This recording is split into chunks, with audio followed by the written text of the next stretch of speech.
வீடியோக்குள்ள போறதுக்கு முன்னாடி சப்ஸ்கிரைப் பட்டனை கிளிக் பண்ணி பக்கத்துல இருக்க பெல் ஐகானையும் கிளிக் பண்ணிக்கோங்க. அப்பதான் எங்க வீடியோ நீங்க உடனுக்குடன் பார்க்கலாம். வெல்கம் டு தமிழ் சமையல். இன்னைக்கு நம்ம வந்து பீர்க்கங்காய் பொரியல் எப்படி செய்யறதுன்னு பார்க்க போறோம். இந்த பொரியல் செய்யறதுக்கு 5 நிமிஷம் கூட ஆகாது. ரொம்பவே சுலபமா பண்ணிடலாம். இப்போ நம்ம எப்படி செய்யறதுன்னு பார்க்கலாம் வாங்க.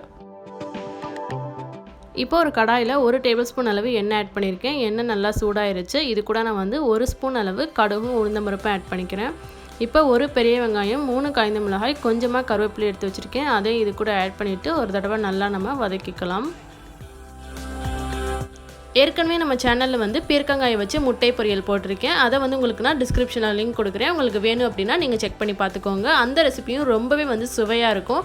உங்களுக்கு வேணும் அப்படின்னா நான் லிங்க்கில் கொடுக்குறேன், செக் பண்ணி பார்த்துக்கோங்க. இப்போ நான் எடுத்து வச்சுருந்த 2 பீர்க்கங்காயை தோல் சீவிட்டு கட் பண்ணி வச்சுருக்கேன். அதை இது கூட ஆட் பண்ணிக்கிறேன். வெங்காயம் வந்து பொரியலுக்கு ரொம்ப வதங்கணும்னு அவசியம் இல்லை, ஓரளவுக்கு வதங்கினா போதும். அப்போ தான் சாப்பிட்றதுக்கும் நல்லாயிருக்கும். இப்போ அதை நல்லா நம்ம கலந்து விட்டுக்கலாம். இப்போ இது கூட தேவையான அளவு உப்பு சேர்த்துக்கலாம். உப்பு சேர்த்துட்டு இதை ஒரு தடவை நல்லா கலந்து விட்டுட்டு ஒரு 2 மினிட்ஸுக்கு இது அப்படியே இருக்கட்டும். இப்போ பாருங்கள் 2 நிமிஷம் ஆகிடுச்சு. பீர்க்கங்காய் நல்லாவே வெந்துருச்சு. நம்ம தண்ணிலாம் எதுவுமே வந்து ஆட் பண்ணல. பாருங்கள் அதிலிருந்த தண்ணி சத்தே வந்து வெளியில் வந்துருச்சு. பாருங்கள் அவ்வளோதான், நம்மளுக்கு பீர்க்கங்காய் வந்து வெந்துருச்சு. இப்போ இது கூட நான் வந்து ஒரு 3 டேபிள் ஸ்பூன் அளவு தேங்காய் துருவல் ஆட் பண்ணிக்க போகிறேன்.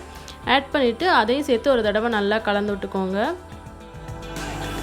இப்போ தேங்காய் துருவல் ஆட் பண்ணதுக்கப்புறம் ஒரு தடவை நல்லா கலந்து விட்டுட்டு அடுப்பை வந்து ஆஃப் பண்ணிடுங்க. அவ்வளோதான், நம்மளுக்கு ரொம்பவே சுவையான பீர்க்கங்காய் பொரியல் ரெடி ஆகிடுச்சு. கண்டிப்பாக இது போல் நீங்கள் உங்கள் வீட்டில் ட்ரை பண்ணி பாருங்கள்.